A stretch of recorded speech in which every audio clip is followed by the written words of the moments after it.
Bienvenidos todos a la clase de Ciencias Sociales, la tercera ya de esta unidad de Introducción al Derecho. La semana pasada nosotros revisamos la importancia que tenía el derecho dentro de la sociedad y la importancia que también radicaba en la capacidad de distinguir a los sujetos del derecho, atendiendo con las nuevas transformaciones que está viviendo la sociedad. Algunos de los posteos los alcancé a leer, todavía no los comento, pero me pareció muy interesante que visualizaran la necesidad de ir actualizando siempre estas temáticas que parecen tan tradicionales o teóricas, pero que tienen que ir modificándose a la luz de los cambios que van ocurriendo en el tiempo, puesto que las sociedades evolucionan y por ende el derecho como emana de la sociedad tiene que ir evolucionando también a ese mismo ritmo de lo social. Así que el objetivo del día de hoy va a ser revisar la caracterización de los sistemas normativos, los diferentes sistemas de normas que existen y obviamente analizar más en profundidad el caso de la norma jurídica, que es lo que se presta especial atención cuando hablamos de derecho. No sé si ustedes habían escuchado acerca de este manual de Carreño, el cual nos presenta una especie de regulación de nuestros comportamientos dentro de la sociedad. Tradicionalmente lo hemos asociado a situaciones más bien triviales, como por ejemplo saber utilizar bien las normas de etiqueta en una cena, saber qué cubiertos debemos utilizar, cuál es nuestra postura al momento de sentarse o evitar decir grosería. No solamente tiene que ver con esos elementos, que sí se pueden abordar. Me pareció muy interesante esta reflexión previa que hace Manuel Antonio Carreño, donde nos comenta acerca del origen de estas normas sociales y de cómo todas las sociedades establecen estas especies de lineamientos de comportamiento para generar bienestar dentro del resto o también para evitar una incomodidad al otro, como una especie de buen trato dentro de la sociedad. Me gustaría que hicieran esta pequeña lectura y lo comparemos también con las fotografías que vamos a ver a continuación. Para partir, me gustaría que revisáramos algunas imágenes. Aquí ustedes pueden encontrar algunos ejemplos de ciertas normas que las sociedades han construido, como por ejemplo ayudar a los ancianos, respetar la fila, los ideales de caballerosidad que ha tenido Occidente a lo largo de su historia, el cumplimiento de las normas del tránsito, por ejemplo, el respetar a los demás y no burlarse de ellos, o las normas que emanan desde el culto religioso. En ese sentido, nos damos cuenta que la sociedad está llena de normas que regulan nuestro comportamiento. La pregunta de reflexión inicial, no la tienen que contestar en un cuaderno ni nada, solamente pensarla, es qué relación tienen los distintos tipos de normas y por qué se hace necesario que estas normas sociales que todos acatamos casi como espontáneamente se traduzcan en el derecho en una legislación escrita. Piensen en eso y continuamos la clase. Bueno, vimos muchos ejemplos de normas, pero ¿qué son las normas? Son proposiciones que buscan influir en el comportamiento de las personas. Y estas proposiciones pueden ser explícitas, como por ejemplo una ley, o pueden ser tácitas, estar más o menos consensuadas por la sociedad, como por ejemplo ser bueno con los demás. Entre sus características están que regulan el deber ser, es decir, regulan nuestro comportamiento, la forma en cómo actuamos frente a los demás. No son naturales ni involuntarias, ¿ya?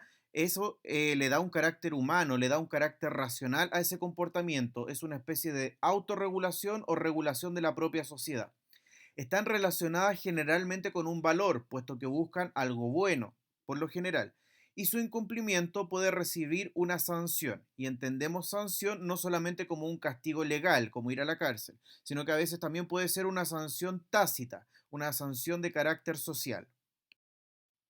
Las normas buscan instalar buenas costumbres o buenos hábitos, como por ejemplo normas para saludar o tener una buena higiene, normas para establecer ideales o arquetipos ideales, como por ejemplo ser un buen padre o una buena madre, y también establecer ciertos lineamientos éticos o morales que tienen que ver a veces con nuestras creencias personales o con lo religioso, como por ejemplo bautizar a nuestros hijos. Las normas pueden tener distinto origen y tradicionalmente reconocemos cuatro de estas categorías. En primer lugar, tenemos a las normas morales, que surgen de los valores de cada una de las comunidades, que pueden ser en las familias, emanadas desde lo religioso, de la tradición religiosa o de la propia sociedad. Como por ejemplo, ser honrado, que eso sería por lo tanto una norma de carácter moral. Ser generoso, ser humilde, ayudar a los demás. Podrían ser otros ejemplos. También tenemos las normas sociales, que tienen como misión regular la convivencia entre las personas al interior de una sociedad.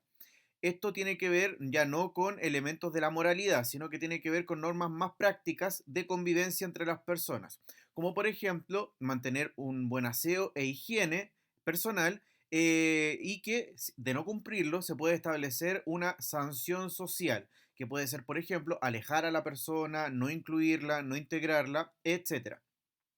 Luego tenemos otro tipo de normas, que son las de carácter religioso. Son normas que tienen origen en los dogmas de cada una de las religiones y están ceñidas más bien a sus principios más estructurales, como por ejemplo puede ser los 10 mandamientos de la Iglesia Católica. Por ejemplo, en el caso de no robar, que está incluido dentro de los mandamientos, si lo vemos como un mandamiento religioso, podríamos establecerlo como norma religiosa, a pesar de que robar podría estar incluido dentro de otras categorías también. Y por último, la que le interesa al derecho en su carácter principal es la norma jurídica, que tiene por objeto regular el comportamiento de las personas dentro de la sociedad para que pueda desenvolverse en un clima de orden, paz y respeto entre los individuos. Ahí está la definición casi textual, pero presenta ciertas características diferentes, por ejemplo, al resto de las normas que la hacen especial y que las vamos a ver un poquito más adelante. Como les decía, en el caso de robar, por ejemplo, muchas normas pueden tener un origen diverso, no responden necesariamente a un único origen. El caso de robar puede nacer desde la idea de los 10 mandamientos, por lo tanto es una norma religiosa. También puede ser una norma social, porque alguien que roba recibe una sanción social, pero a la vez también es una norma jurídica, porque está establecido por ley que robar es un delito. Así que, si bien existen estas categorías, algunos ejemplos que se nos pueden ocurrir pueden calzar perfectamente en los distintos orígenes que acabamos de revisar. Las normas tienen propiedades con las que podemos analizarlas y clasificarlas. La primera categoría de clasificación la vamos a llamar exterioridad-interioridad. Siempre se van a presentar en dualidades. Este tipo de característica la podemos definir como el grado de coherencia entre el acto y la intención, porque cuando nosotros evaluamos una norma y su incumplimiento tenemos que evaluarla en esos dos niveles, si se comete y si además se tiene la intención de cometer. En este sentido, podemos establecer que, por ejemplo, las normas jurídicas son de carácter externo, porque solo pueden evaluar el acto. Por ejemplo, si yo le pego a una persona, eso es un delito. Pero si yo quiero pegarle a una persona, eso no puede ser un delito, porque nadie podría comprobar mi intención de querer pegarle a alguien, a menos que yo efectivamente lo haga. Ahí, en ese caso, las normas jurídicas serían externas. En cambio, aquellas que regulan también lo interno, es decir, que juzgan el acto, pero también juzgan la intención, podríamos ejemplificarla en el caso de las normas morales. Desde lo moral podríamos establecer que la infidelidad se juzga desde lo externo, el que la comete recibe una sanción social, pero también la intención de querer ser infiel moralmente sí puede ser juzgable en ese sentido.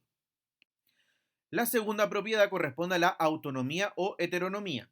En este caso es la relación entre la autoridad normativa y el objeto obligado.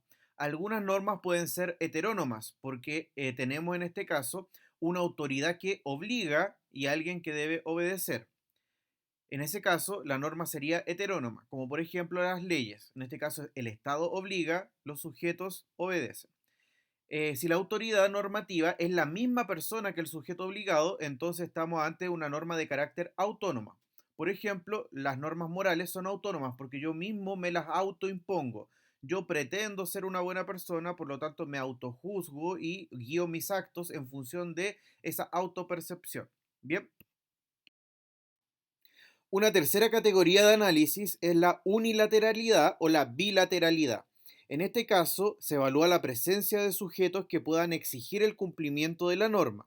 Si solamente hay una persona que se siente obligada por esta norma, estamos hablando de una norma unilateral, como por ejemplo las normas morales. Insisto, cualquier tipo de comportamiento moral o incluso social es de carácter unilateral, porque nadie puede obligarte a cumplirla, solamente tú mismo. En el otro caso, las normas jurídicas son de carácter bilateral porque hay un obligado, pero también hay una entidad que tiene la obligación de hacer cumplir esa norma. En este caso sería el Poder Judicial. Y la cuarta propiedad tiene que ver con la coercibilidad o incoercibilidad de la norma. Y en este caso no basta solamente con que alguien te obligue a cumplir la norma, sino que también la posibilidad de que te pueda castigar si es que tú no la cumples.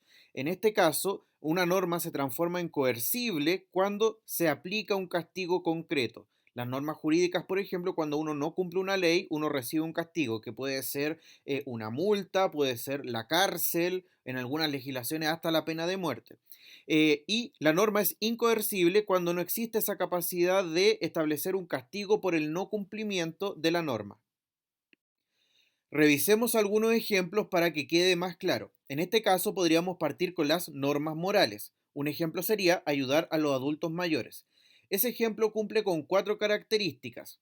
Es autónoma esta norma porque emana de mí mismo. Solamente yo podría autorregularme frente a esa norma moral. Es unilateral porque nadie me obliga, solamente yo. Es incoercible porque nadie me puede castigar por no cumplirla, solamente mi juicio personal. Y es interior porque no solamente regula mis actos, sino que también juzga mi intención. Yo me voy a sentir muy mal si es que no ayudo a los adultos mayores. Las normas religiosas son muy similares a las normas morales, solamente tienen una diferencia, que es de donde emana la norma. Veamos el ejemplo de los 10 mandamientos de la Iglesia Católica, cualquiera que estos sean. La norma, en este caso religiosa, sería heterónoma, porque no proviene desde uno mismo, sino que proviene desde una entidad externa, desde la iglesia o el culto. Es de carácter unilateral, porque solamente yo me puedo obligar a cumplirla. De hecho, yo decido pertenecer a una determinada religión, por lo tanto, si me salgo de ella o me cambio de religión, ya dejo de estar obligado. Son incoercibles. A la iglesia no le podrá gustar que yo incumpla una de sus normas, pero no me puede castigar por ello, o al menos no de manera concreta. Y son interiores porque regulan también la intencionalidad y no solamente el acto. Las normas sociales presentan algunas características diferentes. Un ejemplo podría ser las normas de la moda o las normas de comportamiento mientras estamos comiendo. Bien, en este caso serían normas de carácter heterónomo, porque me gusten o no, me las impone la sociedad, no soy yo mismo. Son unilaterales, porque a pesar de que me las impone la sociedad, yo veo si las cumplo o no. Son unilaterales. Son incoercibles, porque a pesar de que yo las pueda incumplir, yo no voy a recibir una sanción concreta frente al incumplimiento. Claramente voy a recibir una sanción social. Podrían alejarse de mí, no quererme, no integrarme, etcétera, pero una sanción concreta no voy a recibir. Pero son a la vez normas exteriores, es decir, solamente se va a regular mi acto y no mi intención. Por ejemplo, si yo me mal comportara frente a un evento social y comiera de manera bien desagradable, con la boca abierta, por ejemplo, solamente se me va a juzgar si es que yo efectivamente lo hago. Por muchas ganas que yo tenga de portarme mal, si no lo hago en concreto, no voy a recibir la sanción. Y finalmente tenemos las normas jurídicas, que son de especial atención en el derecho porque son ellas precisamente las que constituyen su estudio. Las normas jurídicas, como por ejemplo respetar los reglamentos y las normas del tránsito, podrían ejemplificarse en estas cuatro categorías. Son heterónomas porque estas leyes no emanan desde el interior de cada una de las personas, sino que son un consenso social que se institucionaliza a través del Estado y la Constitución y las leyes que emanan de ella. Son bilaterales, ¿bien? Porque no solamente hay un obligado, que seríamos las personas, sino que también hay alguien que obliga, que sería el Estado y el Poder Judicial. Son normas de carácter coercible, porque no solamente estoy obligado a cumplirlas, sino que además, si no las cumplo, voy a recibir un castigo, que podrían ser la multa o la cárcel, como mencioné anteriormente. Y también son de carácter exterior, porque solamente pueden regular lo que yo hago, el acto, pero no pueden regular la voluntad. En un ejemplo muy extremo, yo podría querer matar a alguien, pero solamente voy a poder ser juzgado si es que efectivamente mato a alguien. Bien, no se puede juzgar mi intención. Si bien no lo voy a dejar como una actividad obligatoria, me parecería súper pertinente que ustedes buscaran un ejemplo de cada uno de los tipos de normas y trataran de ir explicando cuáles son esas cuatro características que posee, viéndole el sentido lógicamente desde el punto de vista de si es una norma jurídica, religiosa, social o moral. Bien, ahora, continuando. El derecho le pone especial atención a las normas jurídicas, a pesar que las normas jurídicas pueden estar inspiradas en otras de carácter moral, religioso, social, son las normas jurídicas las que son parte del estudio del derecho. En este caso, el principal estudio acerca de las normas jurídicas viene desde Hans Kelsen, este jurista que nosotros revisamos en la primera clase, que es de la corriente de el derecho positivo. Y él establece que las normas jurídicas tienen un orden determinado que él las grafica a través de esta forma que es la pirámide y que la vamos a ver con las siguientes cuatro características que vamos a ver a continuación. La primera característica es que el conjunto de normas jurídicas tiene unidad. A pesar de que se presentan en distintos formatos, las podemos encontrar lógicamente en la Constitución como el conjunto de normas máximas, en los postulados de los derechos humanos que están incluso por sobre la Constitución como norma básica o norma fundamental, la podemos encontrar en cada una de las leyes concretas, las podemos encontrar en los reglamentos administrativos de cada una de las municipalidades, etcétera, pero todas ellas deben funcionar como un conjunto coherente, ¿ya? Es decir, todas emanan desde la ley fundamental, los derechos humanos, todas emanan desde la Constitución, que serían los principios básicos de nuestra sociedad, y así sucesivamente todas derivan de una norma principal. Además de tener unidad, las normas jurídicas deben tener jerarquía, porque tal como les decía, a pesar de que son distintas nomenclaturas, deben presentarse en un orden definido. Hay normas básicas que son los derechos humanos y que están por sobre los demás. Y las siguientes que emanan de ella deben ser totalmente coherentes con esa norma básica fundamental. Los derechos humanos en primer lugar, luego los principios fundamentales de la Constitución, luego las leyes y luego las resoluciones más específicas. Bien, pero tiene que haber esa jerarquía donde los derechos humanos son más importantes, la constitución, las leyes y las normas más específicas en ese orden tan taxativo como lo presenta la pirámide de Kelsen. Y ese orden jerárquico es muy relevante porque todas las normas jurídicas deben presentarse con coherencia. En este caso, cada una de las normas más básicas debe ser coherente con el piso anterior de la pirámide. Una resolución administrativa que no es coherente con una de las leyes existentes no es válida. Una ley que no es coherente con los principios básicos de la Constitución no es válida. Un principio básico de la Constitución que no es coherente con los lineamientos de los derechos humanos no es válido. Por lo tanto, tiene que existir esta coherencia en todos los casos. Y finalmente, la cuarta característica es que las normas jurídicas presentan plenitud, es decir, los ordenamientos jurídicos deberían tender a ser plenos.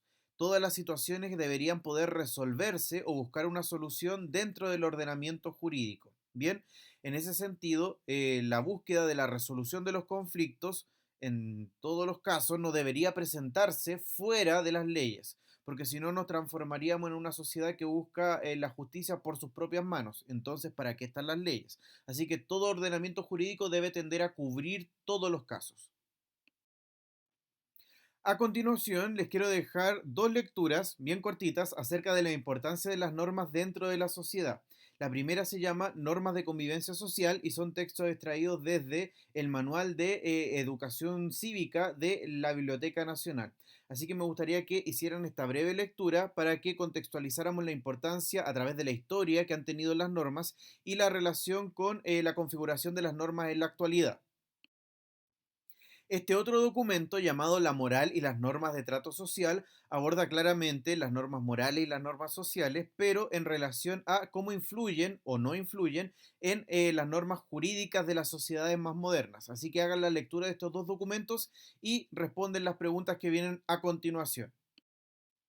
Muy bien, el día de hoy hablamos acerca de cómo nacen las normas dentro de la sociedad, cuáles son las tipologías de normas, sus características para poder analizarlas y en particular profundizamos en las normas de carácter jurídico que son de especial atención en el derecho.